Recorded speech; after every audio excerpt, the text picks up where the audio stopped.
ठीक है, तो मैं अभी डीपीपी डिस्कस कर लेते हैं हम फटाफट और फिर नेक्स्ट टॉपिक स्टार्ट करेंगे। अपने आंसर्स मैच करते जाना, फिर लास्ट में बताना कितने करेक्ट थे। जो डीपीपी के लास्ट के क्वेश्चंस थे कि जैसे लेंथ ब्रेड दी हुई है, एरिया निकालना है या वॉल्यूम निकालना है, तो ये जो हम लास्ट पे टॉपिक कर रहे थे कल क्लास में उस पे बेस्ड थे। मुझे था आप लोग ट्राई करो, आपको पता तो है कि वॉल्यूम मल्टीप्लाई करके निकलेगा LBH को, तो वो मल्टीप्लीकेशन बेस्ड था, है ना। करते हैं, देखो हमारा फर्स्ट क्वेश्चन क्या कह रहा था। फर्स्ट क्वेश्चन कह रहा था कि had to tell the number of significant figures in 3400 में। आपको बताना था इन फर्स्ट क्वेश्चन कि 3400 में नंबर ऑफ सिग्निफिकेंट फिगर्स कितने हैं। बाय रूल नंबर 1, 3 और 4 दोनों सिग्निफिकेंट आएंगे क्योंकि they are non zero digits. फिर ये दोनों zeros because they are trading zeros in a number in a measurement without a decimal point, तो ये दोनों सिग्निफिकेंट नहीं होंगे, तो इसका आंसर आएगा 2 डिजिट्स आर सिग्निफिकेंट, 3 और 4। सही किया होगा ये तो सबने। फिर सेकंड क्वेश्चन था, सेकंड क्वेश्चन कह रहा था सिग्निफिकेंट फिगर्स बताओ इन द नंबर 6.0023। अब इसमें देखो एक तो डेसिमल वाला नंबर है, डेसिमल नंबर में अब पहला डिजिट नॉन जीरो है, तो ये वाली डिजिट, ये वाला डिजिट तो सिग्निफिकेंट है ही क्योंकि ये नॉन जीरो है। फिर ये वाली दोनों जीरोस भी सिग्निफिकेंट आएंगी क्योंकि ये तो नॉन जीरो डिजिट्स के बीच में है, तो इसमें तो सारी डिजिट्स सिग्निफिकेंट हो गए। 2, 3 और 6 सिग्निफिकेंट आए by rule number 1 because they are non zero digits, और ये दोनों zeros they are lying between 2 non zero digits, तो ये भी सिग्निफिकेंट है।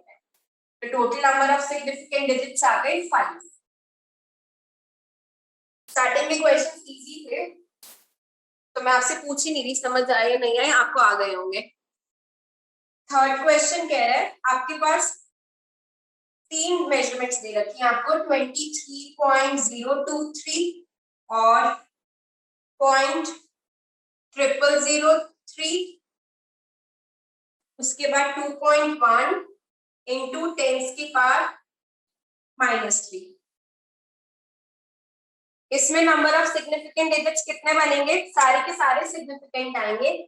ये चारों तो नॉन जीरो है और ये जीरो दो नॉन जीरो के बीच में, तो ये भी सिग्निफिकेंट है, तो इसमें डिजिट्स आ गए 5। अब इधर देखो, दिस इज अ नंबर, ये डेसिमल नंबर है और पहली बात ये लेस देन 1 है, ये नंबर लेस देन 1 है, तो लेस देन 1 वाला डेसिमल, लेस देन 1 नंबर में क्या रूल है कि जितने डिजिट्स हैं, जितने जीरोस हैं before a non zero digit, less than 1 वाले नंबर में चेक करो, पहला नॉन जीरो डिजिट ढूंढो, 3 है, 3 से लेफ्ट में आने वाली सारी जीरोस इनसिग्निफिकेंट है, तो इनमें से तो कोई सिग्निफिकेंट होगी नहीं, तो सिर्फ 3 सिग्निफिकेंट डिजिट है, तो आंसर आएगा 1। फिर थर्ड मेजरमेंट में देखो, ये साइंटिफिक नोटेशन में लिखा हुआ है, तो हम सिर्फ ए पार्ट को देखेंगे, बेस को देखेंगे। बेस में कितने डिजिट सिग्निफिकेंट है, 2, तो इस मेजरमेंट में भी सिग्निफिकेंट डिजिट्स आ गए हमारे पास 2, तो इसका आंसर 512 ऑप्शन ए, फर्स्ट का है ऑप्शन बी, सेकंड का ऑप्शन बी। 3 क्वेश्चंस हो गए हमारे। चार्ट पढ़ लेते हैं क्या लिखा आप लोगों ने।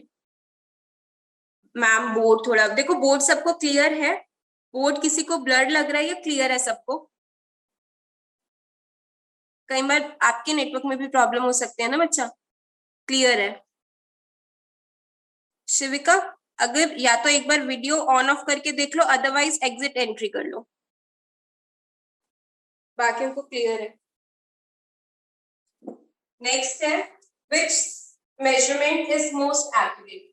देखो आप ये इस वाले क्वेश्चन में ये देखो, maximum number of significant digits किसमें है, maximum number of significant digits आपके पास एक मेजरमेंट है 40 मीटर, इसमें सिग्निफिकेंट डिजिट्स आ गए 1 क्योंकि ये जीरो तो सिग्निफिकेंट है ही नहीं।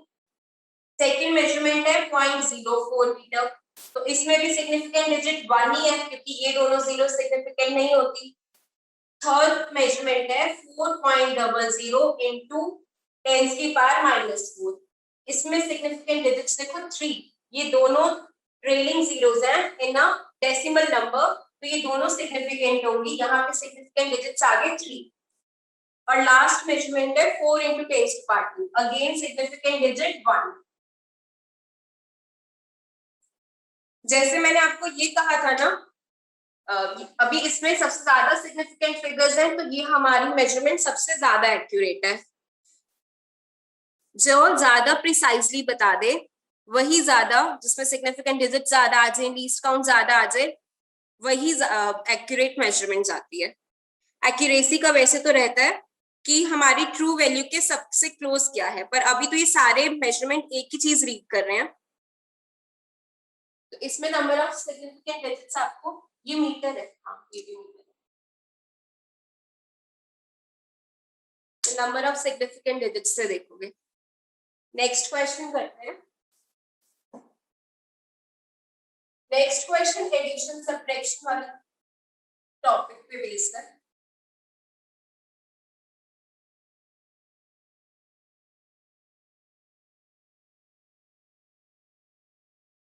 क्वेश्चन नंबर 5 में आपको क्या करना है, 525.5 525.5 इसमें ऐड करना है 10.81 माइनस 53.15। चैट बॉक्स में बताओ इसका आंसर क्या आता है। सिग्निफिकेंट डिजिट्स बाद में, ये कैलकुलेशन करके क्या आंसर बनता है मुझे चैट बॉक्स में बताओ।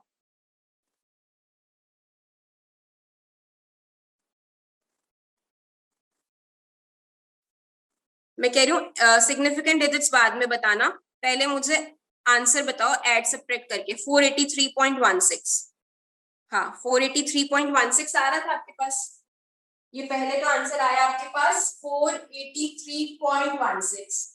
फिर अब रूल देखो, रूल क्या कह रहा था, एडिशन और सब्ट्रैक्शन का रूल ये कह रहा था कि मेजरमेंट देखो जिसमें सबसे कम डेसिमल प्लेसेस वाले होंगे, इसमें एक ही डेसिमल के बाद एक ही डिजिट है, इसमें 2 है और इसमें भी 2 है, तो आप अपनी फाइनल रिजल्ट में डेसिमल के बाद एक ही डिजिट रखोगे, क्योंकि आपके पास एक मेजरमेंट थी जिसमें least number of decimal places वाला डिजिट है 1, तो इसमें भी आपको एक ही डिजिट रखना है, इसका मतलब 6 को ड्रॉप करना पड़ेगा। अब राउंडिंग ऑफ वाला मेथड यूज करना है। 6 is a number which is greater than 5, तो इसके प्रीसीडिंग डिजिट को रेज कर दो बाय 1 से, तो आंसर आएगा 483.2।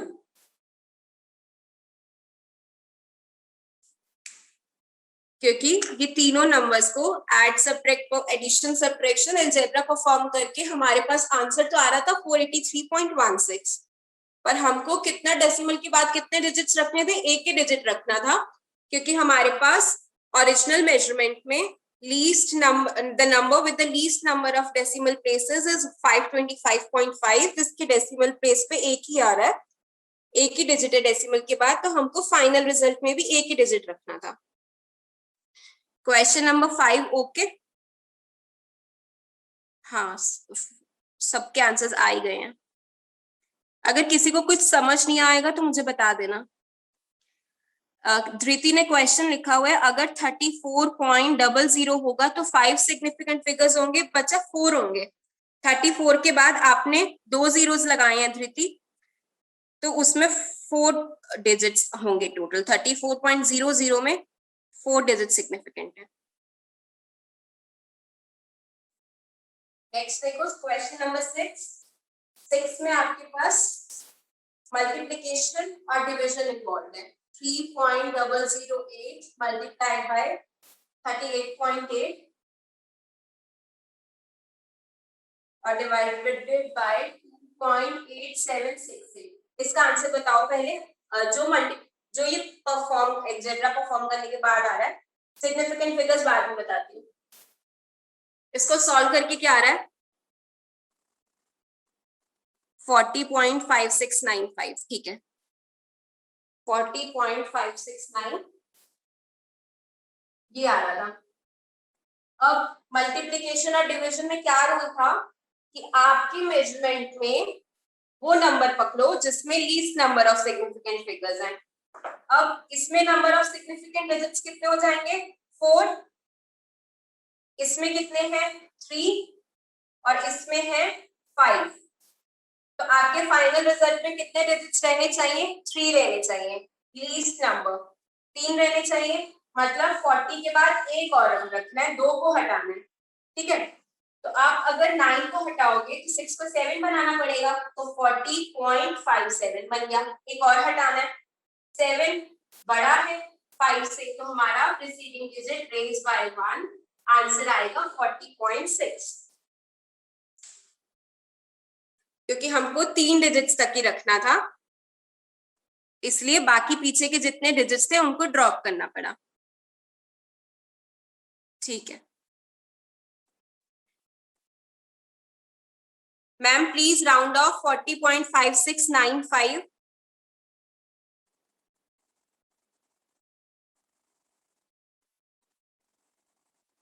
क्या लिख रहे हैं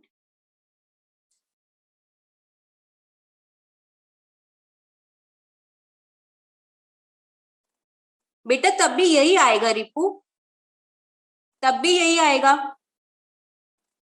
आप ऐसे मत देखो कि 9 है तो उसको 0 कर दोगे, तो देखो रिपू क्या कह रहा है, रिपू कह रहा है मुझे मैम इसको राउंड ऑफ करो।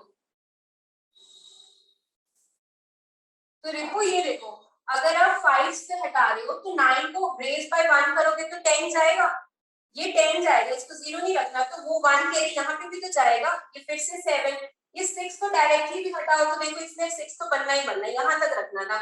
आप यहाँ पे 5 रखो ना रखो, ये नंबर 695 है, इसको हटाने के लिए 700 है, ग्रेटर देन 500 ऐसे समझो, तब भी ये बढ़ेगा, कैसे भी समझ लो। 40.5695 आप कह रहे हो इसको हटाते हुए जाओ, 5 है तो ये वाला नंबर ऑड है, बढ़ाएगा 40.57 कर देगा इसको, तो 40.6।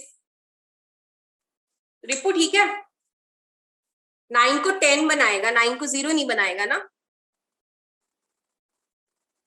तो वो 69 को 70 कर देगा। हाँ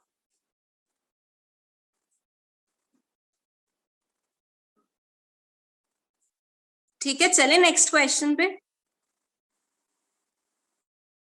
ठीक है, अभी और किसी बच्चे का तो मुझे और कोई डाउट नहीं दिख रहा, किसी को प्रॉब्लम हो तो बता देना।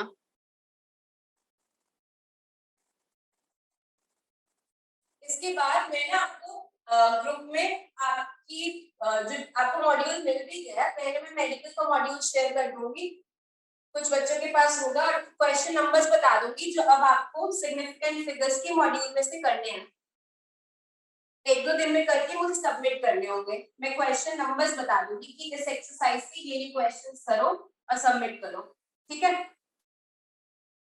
Answers at the back of the module given होते हैं, मैच कर सकते हो। फिर क्या करना, देखो मैं आपको आज आपके मॉड्यूल में से क्वेश्चंस बता दूंगी कि ये क्वेश्चंस करने हैं, फिर आप वो क्वेश्चंस करोगे, अच्छे से अपनी नोटबुक मेंटेन करोगे, क्योंकि बाद में जब रिवीजन करनी होती है तो कुछ ना कुछ क्वेश्चन कई बार देखना पड़ जाता है, तो अपने लिए नोटबुक बनानी है, मेरे लिए नहीं बनानी, अपने लिए बनानी है, मुझे उसके सॉल्यूशंस भेज देना, और जो डाउट्स होंगे कि ये वाला क्वेश्चन नहीं हो रहा है, डाउट का नंबर लिख के सारे कलेक्टिव डाउट्स की एक्सरसाइज 1 के मुझे ये डाउट है, वो डाउट्स मुझे व्हाट्सएप कर देना। क्या कह रहे हो कि अभी मॉड्यूल नहीं मिला, बेटा मैं दूंगी, मैं खुद दूंगी, ग्रुप में दूंगी, तो मैं आपको बता रही हूँ कि वो आपको क्वेश्चंस करने हैं, अगर नहीं मिला तो मिल भी जाएगा, पर मैं आपको सॉफ्ट कॉपी दे दूंगी अभी, ठीक है। तो वो क्वेश्चंस करोगे, जो डाउट्स होगा तो मुझे व्हाट्सएप पे नंबर लिख दोगे कि मैम ये वाला क्वेश्चन नहीं सॉल्व हुआ, तो जो सॉल्व नहीं होंगे मैं वही कराऊंगी क्लास में, जो सबके सॉल्व हो जाएंगे उसमें क्लास में टाइम वेस्ट नहीं करेंगे ना। आज ही डीपीबी तो फर्स्ट डीपीबी थी, इसलिए कंप्लीट डिस्कस कर रही हूँ। मैं मॉड्यूल और क्वेश्चन नंबर्स आपको बता दूंगी ग्रुप में कि कौन कौन से करने हैं। अब देखो नेक्स्ट क्वेश्चन में आपको इन क्वेश्चन नंबर 7 आपको लेंथ और ब्रेथ की हुई है मेटल शीट की, और एरिया बताना है up to correct significant figures.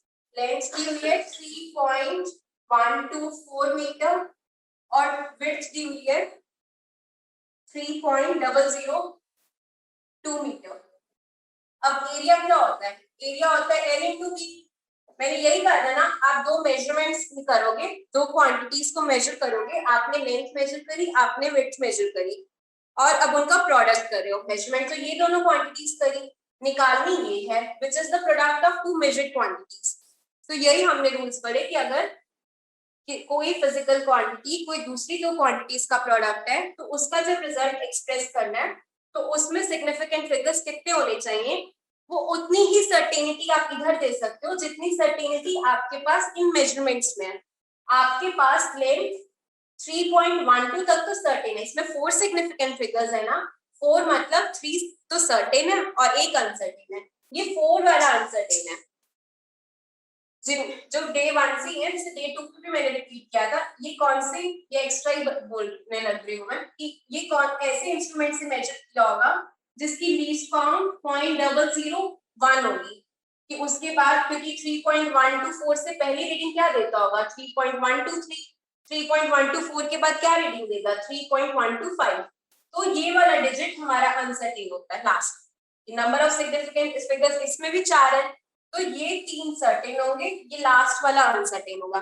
पहले सिग्निफिकेंट फिगर्स कैलकुलेट कर लो, मान लो 5 आए, 5 में से 4 सर्टेन होंगे और एक अनसर्टेन होगा, ये डेफिनेशन है सिग्निफिकेंट फिगर्स की।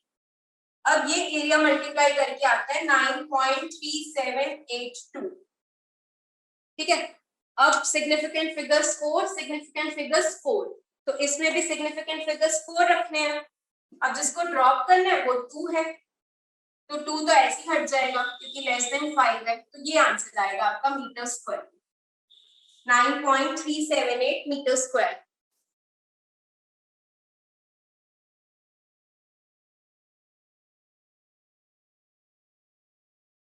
ठीक है, नेक्स्ट क्वेश्चन। नेक्स्ट क्वेश्चन में ना एक टाइपिंग एरर था, वैल्यू लिखी गई, उसमें वैल्यू वर्ड लिखा हुआ था बट दैट वाज वॉल्यूम, मुझे लगा चाहे समझ ही जाओगे, वॉल्यूम कह रहा है, करेक्शन नहीं हो पाई थी। लेंथ केवल है 12 centimetre, B is 6 centimetre, thickness है, हाइट है 2.45 सेंटीमीटर। अब वॉल्यूम निकालने के लिए, volume is the product of L B and H, length breadth और हाइट का प्रोडक्ट होता है, तीनों क्वांटिटीज को मल्टीप्लाई करना है। मल्टीप्लाई करना है तो हमको क्या चेक करने हैं, सिग्निफिकेंट फिगर्स। इसमें सिग्निफिकेंट फिगर्स है 2, 6 में सिग्निफिकेंट फिगर 1, इसमें सिग्निफिकेंट फिगर 3। दैट मींस एलबीएच का प्रोडक्ट लोगे, वॉल्यूम निकालोगे, पर उसमें सिग्निफिकेंट फिगर एक ही होना चाहिए। ये क्वांटिटी एलबीएच का प्रोडक्ट आता है 176.4। जब आपने एल बी टी मल्टीप्लाई किया, L into B into T, आपके पास आंसर आया 176.4। इसमें अभी 4 डिजिट्स हैं, आपको राउंड ऑफ करना है अप टू 1। मैम 6 मीटर क्या लिख रहा है,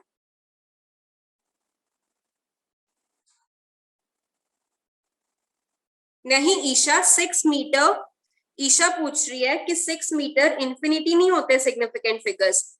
ईशा 6 मीटर एक मेजरमेंट है, लेंथ की मेजरमेंट है, वो आप मेजर करके बता रहे हो कि 6 मीटर आई है, तो 6 से पहले हो सकता है ये 5 और 7, क्या पर, हाँ 5 और 7 ही, क्योंकि 6.0 नहीं लिखा ना, आप 6.0 लिखते तो मैं कहती कि 5.9 भी आ सकती थी, 6.1 भी आ सकती थी। 6 लिख रहे हो तो 6 से पहले 5 और 6 के बाद 7। मैं आ रही हूँ 7th क्वेश्चन पे, रुको एक बार, ईशा का डाउट था। तो इन्फिनिटी सिर्फ तब करने होते हैं जब एग्जैक्ट कोई नंबर हो, एग्जैक्ट नंबर किसी फॉर्मूला में हो या कोई मेजरमेंट ऐसी हो कि जिसमें आप पक्के, जैसे मैं अभी कह रही हूँ कि क्लास में नंबर ऑफ पार्टिसिपेंट्स हैं 20, तो वो 20 ही है, उसमें कोई अनसर्टेनिटी नहीं है, तो ऐसी कोई एग्जैक्ट मेजरमेंट हो या कोई फॉर्मूला आ रहा हो, तो तब हम करते हैं कि वो नंबर एग्जैक्ट है। जैसे मैंने आपको पेरीमीटर का एग्जांपल दिया था, सर्कमफ्रांस होता है सर्कल का 2 पाई आर, तो उसमें हमेशा 2 से ही मल्टीप्लाई करना होता है, उस 2 डिजिट में है इंफिनिटी सिग्निफिकेंट फिगर्स।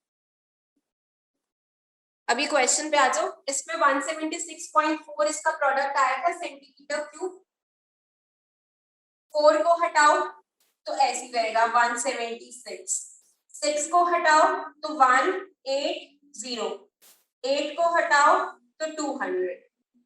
ये जीरोस नहीं हटाने। क्यों? देखो अगर मैं 0.0 कर दूं तो ये number of significant digit score हो जाएंगे, नहीं करने। पर मुझे इसको 200 लिखना है, क्योंकि 2 लिख दूंगी खाली, जैसे अदिति ने मुझे आंसर दिया उसने 2 दिया है। और ये बात मैंने कल भी कही थी कि हम राउंड ऑफ करना मतलब अप्रोक्सीमेशन करना। 176 को आप 2 से अप्रोक्स करोगे, गलत। 176 के क्लोजेस्ट क्या चीज आ रही है? 200। ये 200 की रेंज वाला है, या तो ये हंड्रेड्स में जाता है, 200, 300 ऐसी वाली चीज में जा रहा है। तो अगर देखो मैंने पहले 4 को हटाया तो 176 लिखा, मैंने 0.0 नहीं डाला। क्यों नहीं डाला? अगर मैं इसको डेसिमल वाला डिजिट बना दूं तो उसमें तो ट्रेलिंग जीरो भी सिग्निफिकेंट हो जाएगी, इसलिए नहीं किया। मैंने 6 को हटाया, 7 को 8 किया, फिर 8 को हटाया तो क्योंकि नंबर ग्रेटर देन 5 था, 200 बना। ये गलत है क्योंकि डेसिमल डिजिट आ जाएगा, डेसिमल लगा दोगे तो ये तीनों जीरोस भी सिग्निफिकेंट हो जाएंगी। इसका आंसर 200 आएगा, 2 नहीं आएगा। अदिति आप 2 लिख रहे थे और वो हमने कल भी किया था। क्वेश्चन नंबर 7 में किसी को डाउट है तो बताओ, और किसका सही था ये भी बताओ। किसने डीपीपी में सही किया था ये क्वेश्चन? कोई रिप्लाई तो करो।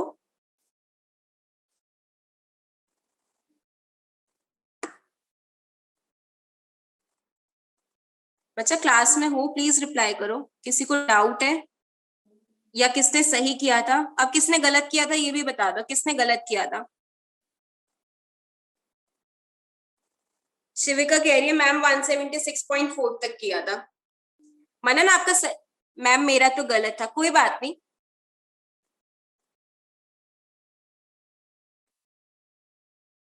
कोई बात नहीं, अब लर्न तो, अब समझ तो आ गया ना कि कैसे करना था। जगजीत, हरसिमरन, धृति, कशिश। 180 में उदय 2 सिग्निफिकेंट फिगर्स हैं। कोई बात नहीं, प्रैक्टिस करोगे हो जाएगा। हाँ अब क्लियर है, अब ये बता दो, अब तो क्लियर है ना? क्योंकि हमको नंबर ऑफ सिग्निफिकेंट डिजिट 1 ही रखना था। हमारे पास 3 मेजरमेंट्स थी LPH, जिसमें मिनिमम सिग्निफिकेंट डिजिट्स थे 1, तो हमको एक ही सिग्निफिकेंट डिजिट तक इसको राउंड ऑफ करते जाना था। ठीक है, ठीक है, नेक्स्ट क्वेश्चन पे चलते हैं। इस क्वेश्चन को अपना सर्कल कर लो डीपीपी में, अपना डीपीपी में सर्कल कर लो, क्योंकि ये क्वेश्चन गलत किया ना तो याद रखोगे कि अगली बार जब रिवाइज करना था। अर्पित अच्छी बात है, ठीक था तो सर्कल कर लो डीपीपी में क्वेश्चन नेक्स्ट टाइम रिवीजन में, ताकि इस क्वेश्चन को सबसे पहले ही देखोगे। ऑप्शन बी, हाँ ऑप्शन बी ठीक है। 2 × 10⁻² सेंटीमीटर क्यूब, इसको लिख सकते हैं ना, 2 × 10⁻²। 200 आएगा, ये भी ठीक है और ये भी ठीक है। किसी को ऐसे लिखता है, इसमें भी सिग्निफिकेंट डिजिट 1।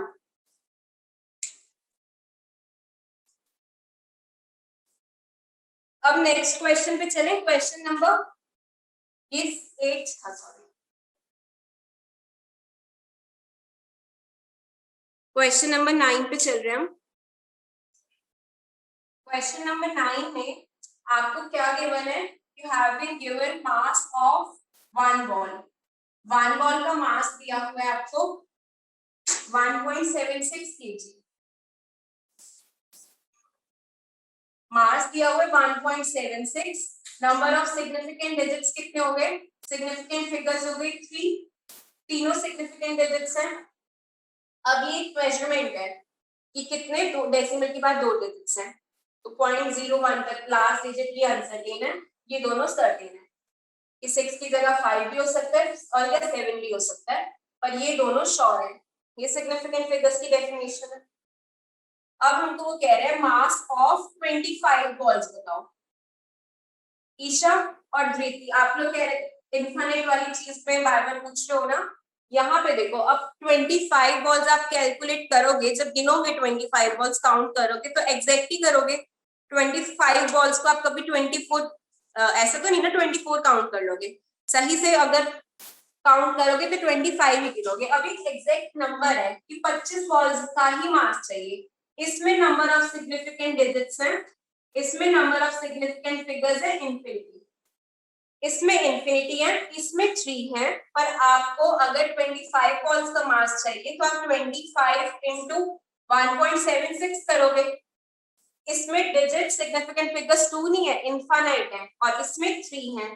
तो जब इसका प्रोडक्ट करोगे, प्रोडक्ट आपके पास कितना आ रहा है? प्रोडक्ट मुझे प्रोडक्ट बताना कितना आएगा? 44। ठीक है, 44 आ रहा है इसका प्रोडक्ट, तो 44 आया। और 44 में सिग्निफिकेंट फिगर्स कितने हैं? इसमें सिग्निफिकेंट फिगर्स हैं 2। आपको करने कितने हैं? लीस्ट नंबर 3 और इंफिनिटी में से 3 छोटा है, तो आपको इसको 3 सिग्निफिकेंट फिगर्स में कन्वर्ट करना पड़ेगा। 44 को अब रेंज यही रखनी है 40s की रेंज में। अब कैसे करो? पॉइंट लगा के 0 लगा दो, क्योंकि डेसिमल वाले नंबर में ट्रेलिंग 0 सिग्निफिकेंट होता है। अगर मैं इसको ऐसे लिख दूं तो इसमें सिग्निफिकेंट डिजिट्स आ जाएंगे 3, और मुझे 3 सिग्निफिकेंट फिगर्स में ही अपना आंसर रिपोर्ट करना था।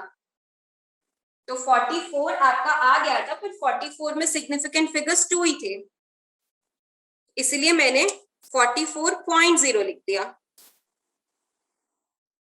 44 के पीछे 0 लगा दो तो एक तो वो 0 सिग्निफिकेंट भी नहीं है, दूसरा वो 440 हो जाता है, वो एरर हो गया। 40 की मेजरमेंट को 400 वो नहीं करना, 44.0।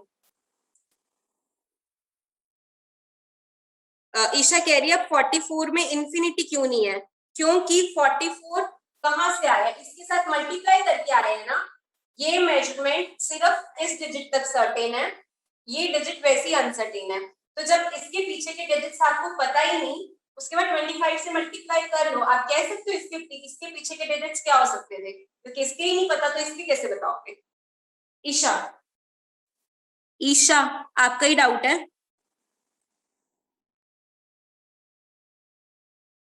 44 में तो 2 ही सिग्निफिकेंट है। अच्छा, अब क्लियर है। शिविका, आप कह रहे हो कि दोबारा बता दो इंफिनिटी कैसे है 25 में? ईशा 25 नंबर ऑफ बॉल्स, ये एग्जैक्ट बात है ना कि 25 बॉलें ही होंगी ना? 25 बॉलों को सही काउंट कर सकते हो आप या नहीं कर सकते? कि गलती कर दोगे 25 बॉल्स को कैलकुलेट करने में? वो तो आप खुद से अपनी इंटेलिजेंस से कैलकुलेट कर रहे हो ना, कोई इंस्ट्रूमेंट थोड़ी ना यूज करोगे कैलकुलेट करने में। शिविका, इसीलिए इनफाइनाइट है। जैसे मैंने आपको यही बताया, number of students in a class, या आप कोई अपने पास, आपके पास 5 बुक्स रखी हैं, उसको 5 बुक्स से कैलकुलेट करोगे ना। और किसी बच्चे को डाउट है तो बताओ, मैं रुकी हुई हूँ। नहीं डाउट आएगा तो फिर मैं आगे चलूंगी। अब मैम एग्जैक्ट है वो तो, हाँ एग्जैक्ट है, इसीलिए तो 25 में। किसी को चैट में प्रॉब्लम आ रही है तो मैं आपको अनम्यूट कर देती हूँ, तब अपना डाउट पूछ लो। तनिषा, उदय, उदित, आज अर्पित चुप है।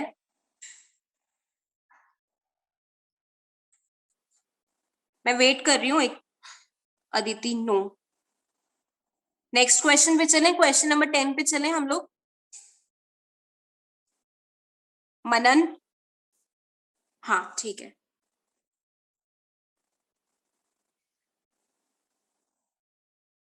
वेरी गुड अर्पित, अगर सारे ठीक हैं तो ठीक है, गुड।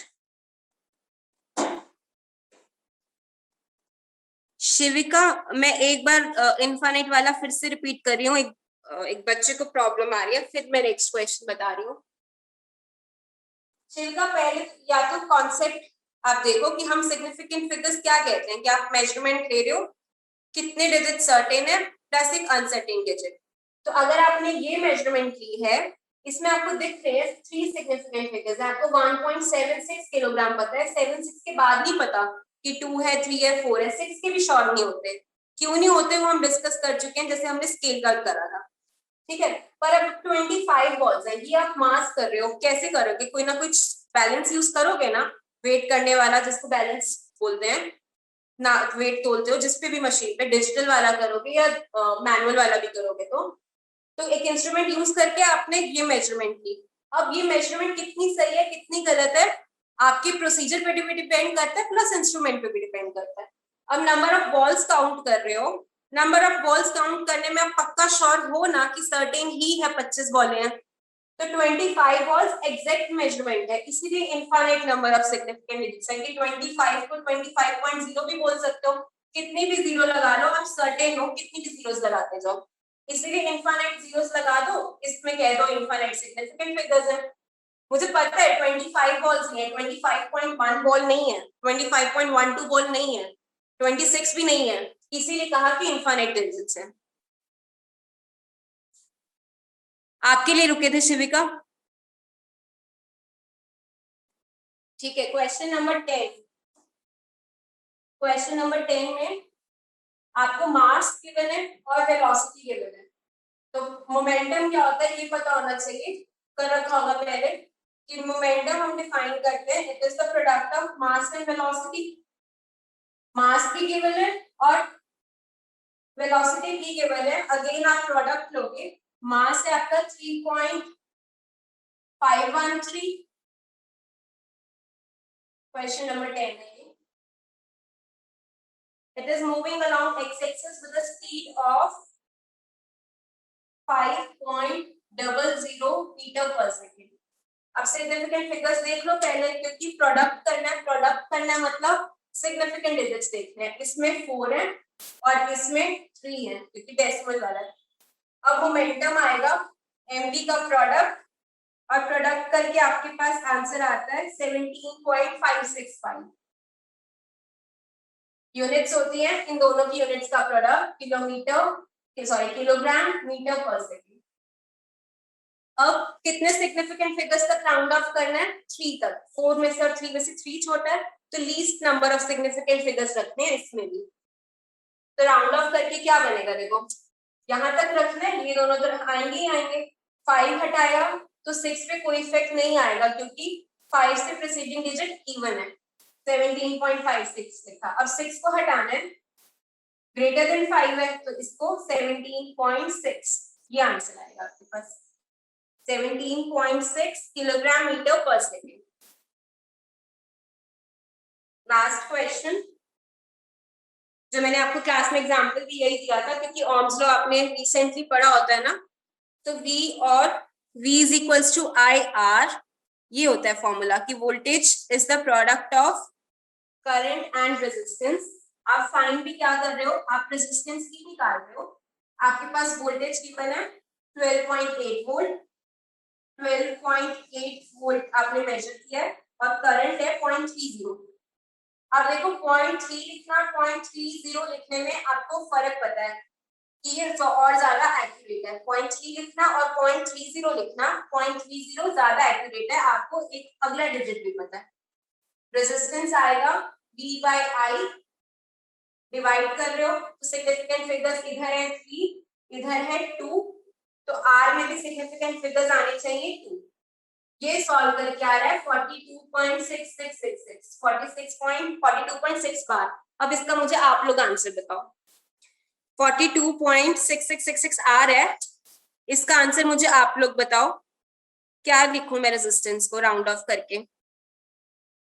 मैं इसको राउंड ऑफ करके क्या लिखूं?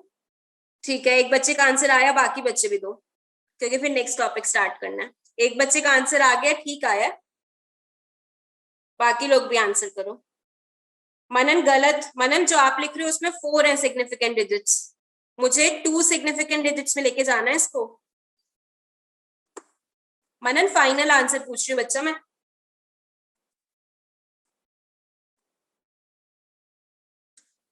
सेजल गलत है, हरसिमरन ठीक है, ईशा ठीक है। पार्ट्स रॉन्ग, पार्ट्स जो आप लिख रहे हो 42.7 उसमें नंबर ऑफ सिग्निफिकेंट डिजिट्स 3 है, मुझे चाहिए 2, क्योंकि मेरे दो मेजर्ड वैल्यूज हैं V और I। V और I में सबसे कम किस में हुए 2, तो मुझे इसमें भी इसको 2 में कन्वर्ट करना है, मतलब स्टार्टिंग से कितने होते हैं, ये 2 रखने, तो ये सारे हटाने हैं। वैसे यही देख लो, ये 6 सबसे बड़ा है 5 से, तो ये 43 जाएगा, 43 ओम आंसर लिखोगे। ठीक है, तो ये डीपीपी हमने कर ली। तो मतलब एक बार क्वेश्चन की डिफरेंट डिफरेंट चीजें देख ली, क्वेश्चन की वैरायटी देख लिया, अब मॉड्यूल करोगे फिर मैं मॉड्यूल के डाउट्स ले लूंगी और ज्यादा स्ट्रांग हो जाएगा टॉपिक। मॉड्यूल के क्वेश्चंस में आपकी क्लासेस कंप्लीट होने से भी आज पहली दिन बता दूंगी कौन कौन से क्वेश्चंस करने हैं। अब नेक्स्ट टॉपिक स्टार्ट कर रहे हैं, डायमेंशनल एनालिसिस का टॉपिक स्टार्ट कर रहे हैं। और डायमेंशनल एनालिसिस का टॉपिक मैम एक बार क्वेश्चन 4 रिपीट कर दो। कर देती हूँ पर अब एक बार बात करने दो। क्वेश्चन 4 रिपीट करना है, कर दूंगी अभी। तो मैं आपको ये कह रही हूँ, डायमेंशनल एनालिसिस का टॉपिक स्टार्ट कर रहे हैं। डायमेंशनल एनालिसिस का टॉपिक सिग्निफिकेंट फिगर्स के टॉपिक से भी ज्यादा इंपॉर्टेंट है, क्योंकि अभी हम डायमेंशंस में, क्योंकि अलग अलग चीजों की हम डायमेंशंस पढ़ेंगे, पर कुछ फॉर्मूलाज होंगे। जैसे अभी आपको कह दे एंगुलर मोमेंटम का कोई नाम ले लूं मैं, टॉर्क ले लूं, ये क्या चीजें हैं मैं साथ साथ एक बार आपको बताती रहूंगी, क्योंकि कभी सुनी नहीं है। पर आगे चल के भी ना क्वेश्चन तो अगले चैप्टर्स में भी बन जाएगा। आप किसी चैप्टर में मान लो टॉर्क पढ़ लिया, तो उस चैप्टर में क्वेश्चन ऑटोमेटिकली बन रहा है कि डायमेंशंस बताओ टॉर्क की। ठीक है, तो अभी एक बार मेथड सीख लेंगे, फिर अगर ये क्वेश्चंस रिपीट भी होते हैं, क्योंकि आप नई नई क्वांटिटीज जैसे जैसे पढ़ते जाओगे तो आपको मेथड आता होगा, तो आप इजीली कर लोगे। तो स्टार्टिंग में ये जरूर लगेगा कि मैम ये तो हमको पता ही नहीं, एंगुलर मोमेंटम क्या होता है, इलेक्ट्रिक फील्ड क्या होता है, ग्रेविटेशनल कांस्टेंट क्या होता है, या प्लैंक कांस्टेंट क्या होता है। सुन के अजीब लग रहा है, कंडक्ट करते टाइम में लगेगा हमको नहीं पता, पर घबराना नहीं है। अभी के लिए मैं हेल्प करूंगी, जब वो एक्चुअली जिस जिस चैप्टर में जैसे जैसे टॉपिक आता जाएगा तो उसमें क्वेश्चन ऑटोमेटिकली समझ के चलना कि अगर कोई नई क्वांटिटी पढ़ रहे हो तो आपको डायमेंशंस कैसे निकालनी हम इस चैप्टर में सीखते हैं। ठीक है, अब एक बच्चा कह रहा है फोर्थ क्वेश्चन रिपीट कर दो। मैं फोर्थ क्वेश्चन देख के फिर स्टार्ट करती हूँ। फोर्थ क्वेश्चन में पूछा गया था which of the following measurement is most accurate. तो बच्चा आप इस क्वेश्चन में धृति ये देख लो कि नंबर ऑफ सिग्निफिकेंट फिगर्स किस में सबसे ज्यादा हैं। जितने ज्यादा सिग्निफिकेंट फिगर्स हैं आप उतने ज्यादा सर्टेन डिजिट्स होंगे ना। जितने सिग्निफिकेंट फिगर्स ज्यादा है, क्योंकि अनसर्टेन तो हमेशा एक ही लेना होता है, तो उतने ज्यादा सर्टेन डिजिट्स हैं उतनी ज्यादा आपकी मेजरमेंट एक्यूरेट है। हम इसमें एक्यूरेसी से भी ज्यादा प्रिसाइज वर्ड बोलते हैं।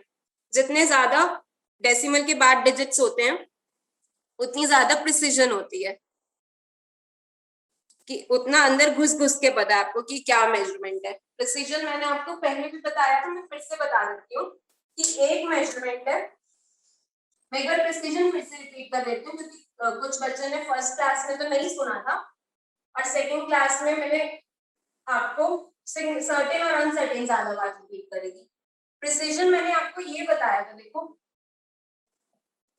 प्रिसीजन इंपॉर्टेंट बात है। मैंने इस मार्कर की लेंथ मेजर करी आपके पास जो स्केल होता है उससे, और वो मुझे ऐसे बताता है कि मान लो ये कुछ, मान लो 10 सेंटीमीटर अगर इसकी है, 10 या 12 मान लो, तो 12.1 सेंटीमीटर बताएगा। उसके बाद नेक्स्ट रीडिंग देगा 12.2। 12.1 और 2 के बीच में इसकी लेंथ नहीं बता सकता। अब 12.1 से थोड़ा सा और अगला डिजिट भी तो हो सकता है ना। अगर आप अपने स्केल से मेजर करी, मान लो 12.2 सेंटीमीटर आई, तो मुझे ये नहीं बता रहा इसके बाद क्या है। अगर कोई इंस्ट्रूमेंट में ऐसा ले लूं जो मुझे ये भी बता दे कि 12.25 सेंटीमीटर है, मुझे और अच्छे से पता चल गया ना कि इसकी लेंथ कितनी थी। और कोई इंस्ट्रूमेंट उठा लूं जो ये भी बता दिया कि 2.53 सेंटीमीटर। देखो मैं इसका ऐसे ही बोलूं कि और ज्यादा अंदर घुस के बता दी, कि और ज्यादा डिटेल्ड बता दी, और ज्यादा डीप में बता दी कि इसकी लेंथ कितनी है। तो इस डायरेक्शन में मेरी प्रिसीजन बढ़ रही है। मैंने एक इंस्ट्रूमेंट लिया ये वाला जो आपका स्केल था, उसने मुझे सिर्फ डेसिमल के बाद एक ही डिजिट बताया। ये आपका नॉर्मल स्केल है, जो ऐसी रीडिंग देता है वो इंस्ट्रूमेंट वर्नियर कैलिपर बोलते हैं। ये हम करेंगे जब ऑफलाइन मिलेंगे, इंस्ट्रूमेंट दिखा के बताऊंगी। और इसमें देखो ये स्क्रू गेज की रीडिंग आती है।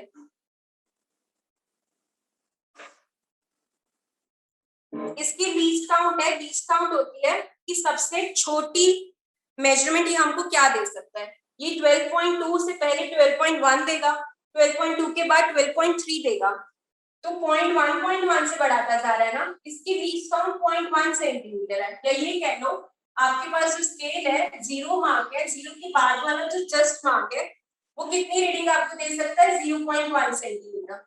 The smallest measurement which it can give it is 0.1 centimetre. तो वो इसकी लीस्ट काउंट है, लीस्ट काउंट, सबसे छोटी काउंट। इस इंस्ट्रूमेंट की लीस्ट काउंट होगी क्योंकि अब इसमें ये तीनों डिजिट्स तो सर्टेन है, ये वाला अनसर्टेन है। तो 12.2 तक तो हमको पक्का पता है रीडिंग सही है। 5 की जगह 4 भी हो सकता है, 6 भी हो सकता है। वो कैसे हो सकता है? वो तो हमने स्केल कर लिया था ना कि अगर आप 12.5 और 6 के बीच में लेंथ आ गई, आप 5 लिखो या 6 लिखो तो डाउटफुल रहते हो। इस वाले इंस्ट्रूमेंट की लीस्ट काउंट होगी, देखो डेसिमल के बाद दो डिजिट्स है ना, 0.01 सेंटीमीटर। इसकी होगी डेसिमल के बाद, क्योंकि यहाँ पे 3 के बाद 4 देगा, 3 से पहले 2 देगा, मतलब 3 फिर नेक्स्ट रीडिंग क्या देगा ये 12.254, उसके बाद 12.255। इसकी लीस्ट काउंट है 0.001 सेंटीमीटर। जितनी मतलब छोटी आ जाएगी लीस्ट काउंट, प्रिसीजन उतनी अच्छी है, उतना ज्यादा प्रिसाइज है, आपकी मेजरमेंट उतनी ज्यादा प्रिसाइज है। तो प्रिसीजन मैंने रिपीट कर दिया है, ये मैंने फर्स्ट लेक्चर में भी बताया था। डन, ठीक है। अब हम स्टार्ट करते हैं अपना डायमेंशनल एनालिसिस। इंट्रोडक्शन दे देती हूँ आज मैं।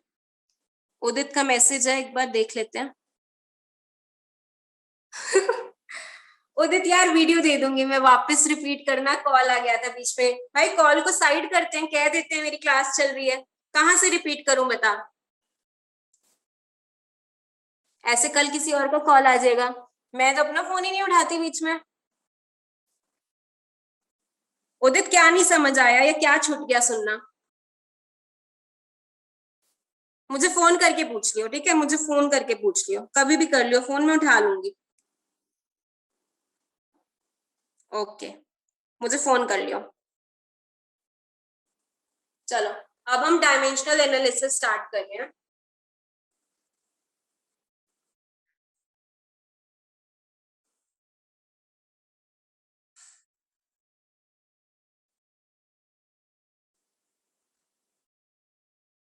डायमेंशनल एनालिसिस से भी पहले मैं आपको ये बताती हूँ, ये देखो अभी तक आपने फिजिक्स में क्या क्या चीजें पढ़ी है, कुछ भी चैप्टर का नहीं, मुझे ऐसे क्वांटिटीज देखो।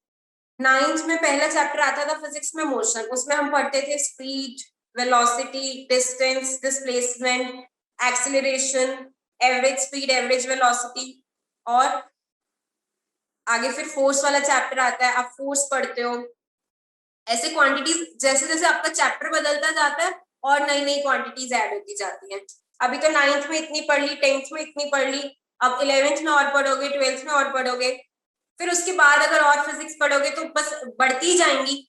अब हर एक क्वांटिटी को अगर आप अलग अलग यूनिट देते जाओ तो पता नहीं 2-3 किताबें तो हर एक यूनिट, हर एक मेजरमेंट, हर एक क्वांटिटी की आपको यूनिट लगानी, नई नई यूनिट्स डिस्कवर करनी पड़ जाए। तो ऐसा है नहीं। साइंटिफिक कम्युनिटी ने 4 फंडामेंटल यूनिट्स चूज करी हुई हैं, हम कुछ भी ले सकते थे, पर 7 फंडामेंटल क्वांटिटीज या 7 बेस क्वांटिटीज डिफाइंड है, और बाकी सारी हैं डिराइव्ड फिजिकल क्वांटिटीज। क्या कह रही हूँ कि 7 फंडामेंटल यूनिट्स है, 7 है, अगर मैंने 4 बोल दिया तो फंडामेंटल क्वांटिटीज है या फिर बेस क्वांटिटीज है, इनको बेस फिजिकल क्वांटिटीज भी बोलते हैं। ये कितनी है? ये है 7 प्लस 2 सप्लीमेंट्री यूनिट्स हैं, वो एंगल्स की हैं। ये 7 फंडामेंटल यूनिट्स है, 7 बेस क्वांटिटीज ऐसी हैं कि मैंने 7 फिजिकल क्वांटिटीज ऐसी चूज कर ली जिनकी मैंने यूनिट्स फ्रेशली ली हैं, बेस बना दिया। वो है mass, length, time, current, temperature, luminous intensity, और एक मोल वाली है, अमाउंट ऑफ सब्सटेंस, जिसकी हम मोल वाली डेफिनेशन करते हैं, केमिस्ट्री में काम आता है। तो ये 7 डिफाइंड है कि मास की जो यूनिट है किलोग्राम, ये बेस है, ये कहीं और से नहीं ले रखी ना, किलोग्राम मतलब मास, लेंथ की मीटर जो ऐसा यूनिट में है। अब वैसे हम डायमेंशन पढ़ रहे हैं ना, तो मास की डायमेंशन मतलब मास है तो m लिखते हैं, लेंथ को l, t को, टाइम को t, करंट का ए लिखा जाता है। ऐसे 7 क्वांटिटीज की हमने नोटेशन देख लो कि एम को एल से, टी से, ए से। ये तो हुई फंडामेंटल क्वांटिटीज। बाकी मैं ये कह रही हूँ, बाकी अब आप और कुछ भी पढ़ लो फिजिक्स में, और कोई भी क्वांटिटी पढ़ लो, उसको हम बोलेंगे डिराइव्ड यूनिट, क्योंकि उसकी जो यूनिट्स होंगी ना वो इन्हीं सातों में से कोई सब्ट्रैक्ट बोली, कुछ मल्टीप्लाई होगी, कोई डिवाइड होगी, किसी में पावर डबल होगी, किसी में पावर हाफ होगी, कोई 2 और 3 का प्रोडक्ट होगा, किसी की पावर अलग अलग लेंगे, कि ये तो होगी फंडामेंटल क्वांटिटीज। इनकी जो यूनिट्स है वो बेसिक है, पर डिराइव्ड यूनिट्स की जो यूनिट्स है इन्हीं सबका मिला रखा है, कॉम्बिनेशन बना रखा है। आप कॉम्बिनेशन कॉम्बिनेशन समझते हो, कैसे भी बना के अलग अलग क्वांटिटीज है डिराइव्ड क्वांटिटीज। अब मैं डिराइव्ड क्वांटिटीज से आपको एग्जांपल्स बता रही हूँ। जैसे आप बहुत बेसिक एग्जांपल, एरिया है, वॉल्यूम है, स्पीड है। जैसे एरिया हो गया, एरिया में क्या है, मैं इनके नेम्स वगैरह आपको पीडीएफ में दे दूंगी, मैंने रब कर दिया ना। एरिया में आपको पता है ना, मीटर स्क्वायर, एरिया की यूनिट मीटर स्क्वायर होती है ना, मतलब इसमें 2 बार लेंथ की यूनिट्स आ रही है। एरिया की यूनिट मीटर स्क्वायर, मीटर किसकी है, लेंथ की, फंडामेंटल इसमें लेंथ यूज हो रही है, तो एल 2 बार आ रहा है। अगर वॉल्यूम है, वॉल्यूम की यूनिट्स होती है मीटर क्यूब, वॉल्यूम में मीटर यूज हो रहा है सिर्फ, मीटर किसकी है, कौन सी फंडामेंटल यूनिट की, फंडामेंटल क्वांटिटी की यूनिट मीटर है, लेंथ की, इसमें लेंथ 3 बार आ रहा है। मीटर क्यूब मतलब आप m इंटू एम करते हो ना, उसी को मीटर क्यूब लिखते हो। ऐसे एल की पार्ट 3 स्पीड, स्पीड होती है डिस्टेंस अपॉन टाइम, मीटर पर सेकेंड, मीटर अपॉन सेकेंड लिखते हो।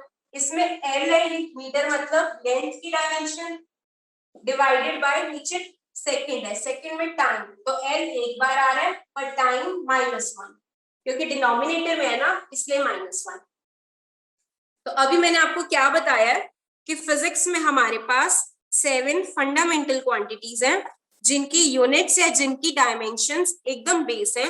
वो 7 बेस चोजन है हमने, कि बाकी सारी क्वांटिटीज को, और जितनी भी आप क्वांटिटीज फिजिक्स में पढ़ो, उन 7 की टर्म्स में एक्सप्रेस कर सकते हो। किसी की पावर डबल हो जाएगी, कोई किसी का प्रोडक्ट हो जाएगा, कोई डिविजन में चला जाएगा, एडिशन और सब्ट्रैक्शन में नहीं जाएगा, वो नहीं जाएगा, वो मैं बताऊंगी क्यों नहीं जाएगा, पर मल्टीप्लिकेशन और डिवीजन में जा सकता है।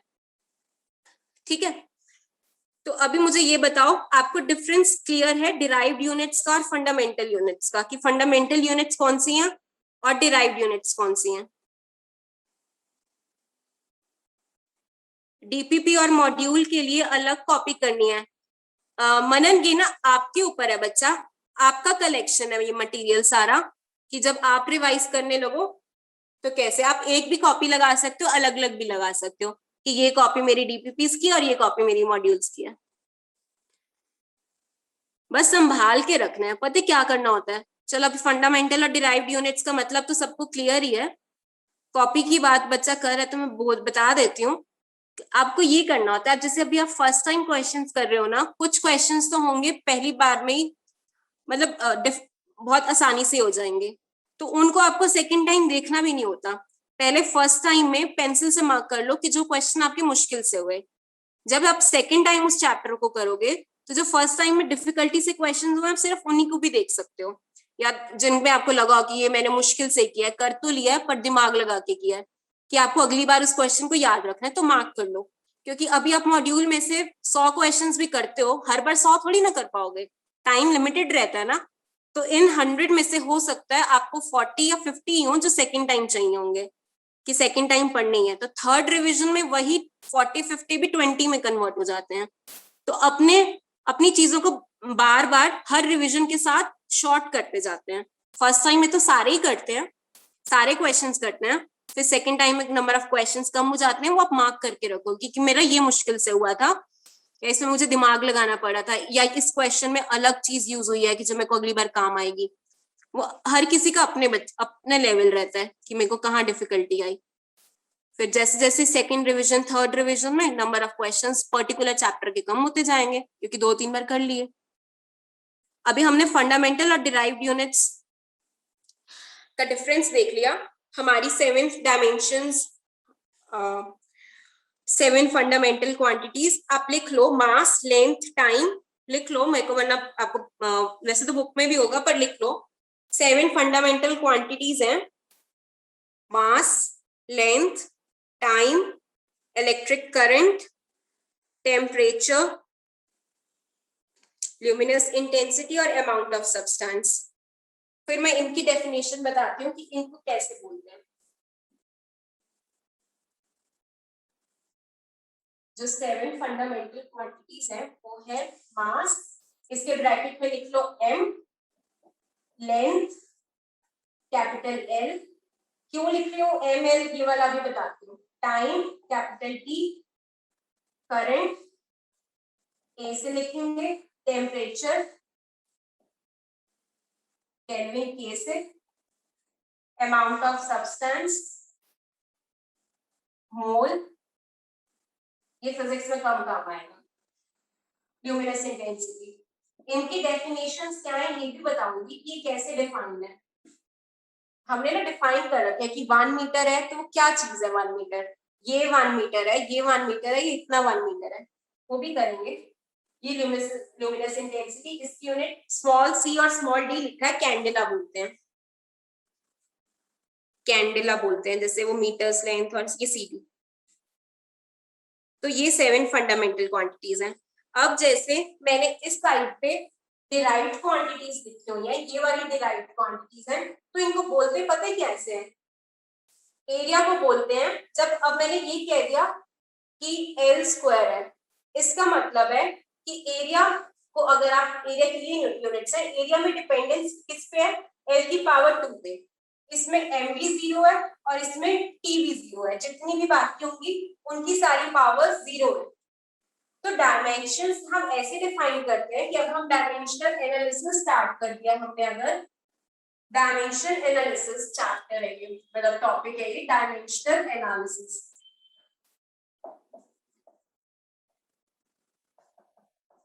इसमें हम क्या करेंगे, जितनी भी डिराइव्ड यूनिट्स हैं उनकी डायमेंशंस देखेंगे, उनकी डायमेंशंस देखेंगे इन बेस क्वांटिटीज, इन बेस क्वांटिटीज, कि जैसे एरिया एल स्क्वायर पे डिपेंड कर रहा है ना, डिपेंड, हाँ, कि एरिया में एल की पावर 2 है, तो हम कहते हैं area has 2 dimensions in length, area has 2 dimensions in length, 0 dimension in mass, 0 dimension in time, बाकी कोई भी पकड़ लो 0, सिर्फ एल की, क्योंकि इसकी यूनिट्स में मीटर स्क्वायर, क्योंकि एरिया होता क्या है L into L, length into length होता है ना एरिया, तो एल स्क्वायर की 2 बार लेंथ की यूनिट्स मल्टीप्लाई होती हैं, 2 बार लेंथ आती है एरिया में, तो it has 2 dimensions in length.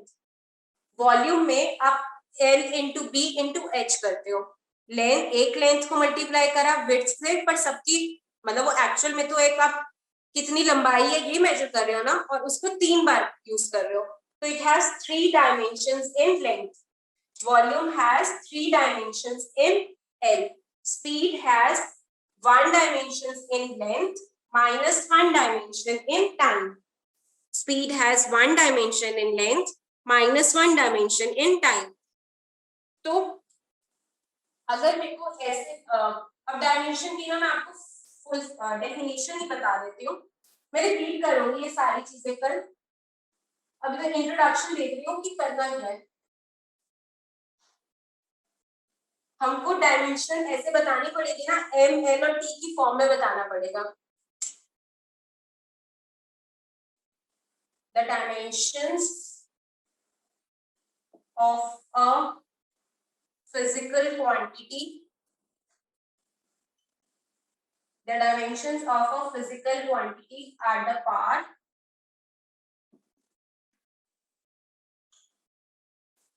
to which the base quantities must be raised, ये लिख लो, the base quantities must be raised to represent that quantity।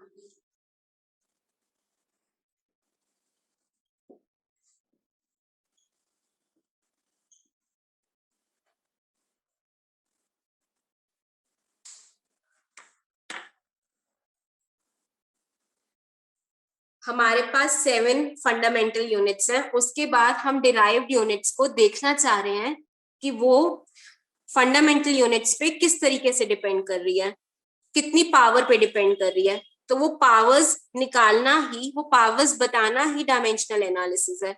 जैसे मैंने ये अभी आपको स्पीड की डायमेंशन निकाली, हमने स्पीड की डायमेंशन हमने करी थी कि डिस्टेंस अपॉन टाइम। तो जब हम ये कहना कि हम डायमेंशंस पढ़ रहे हैं तो हम साइड पे स्क्वायर ब्रैकेट लगाते हैं ऐसे। स्पीड की डायमेंशन में स्टडी कर रही हूँ तो स्पीड की डायमेंशन आएगी LT-1। कैसे आई?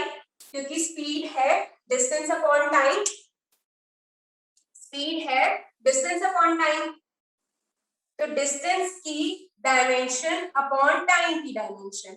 डिस्टेंस की डायमेंशन क्या होगी? देखो इसको, स्पीड की डायमेंशन मतलब डिस्टेंस की डायमेंशन, अगर स्क्वायर ब्रैकेट लगा दिया मतलब डायमेंशन की बात कर रहे हैं, डिवाइडेड बाय टाइम की dimension. Dimension of distance is l, क्योंकि वो लेंथ ही है, एक ही बस सिर्फ लेंथ ही आती है उसमें, और टाइम खुद भी फंडामेंटल है, ये दोनों तो नहीं फंडामेंटल। t नीचे था, ऊपर जाके -1, तो ये आ गया LT-1। Speed has 1 dimension in length, -1 dimension in time. अब बाकी सारी एक्सेंट है ना, तो उनकी पावर 0 कर देंगे, क्योंकि anything raise to power 0 is 1। ठीक है, एक बार मैं क्लास यहीं पे आज रोक रहे हैं, हम कल यहीं से स्टार्ट करेंगे कि डायमेंशंस ही स्टार्ट करेंगे। फर्स्ट लेक्चर ही समझना आप डायमेंशनल एनालिसिस का। फिर भी अगर आज समझ आ गया तो अच्छी बात है, अदरवाइज मैं कल रिपीट करूंगी डायमेंशनल एनालिसिस से। तो आज आपको क्वेश्चंस मिल जाएंगे। अभी एक बच्चे ने मुझे मैसेज किया है, can I have your phone number? बच्चा, मेरा ना नंबर वही है जिससे मैंने ये लिंक डाला था ग्रुप पे। आप भी अपना नंबर मुझे दे देना, मैंने अपनी क्लास के बच्चों के नंबर सेव ही करे हुए हैं, तो जिनके अभी तक नहीं हुए हैं सेव तो वो करवा लेना, अदरवाइज ऊपर नीचे हो जाते हैं मैसेजेस अननोन नंबर के, तो पता नहीं रहता, कई बार मिस हो जाते हैं, ध्यान तो करते ही हैं। मेरा नंबर यही है जिससे मैंने लिंक डाला था। ठीक है, डायमेंशनल एनालिसिस से ही स्टार्ट करेंगे, कोई डाउट होगा भी तो कल क्लियर हो जाएगा।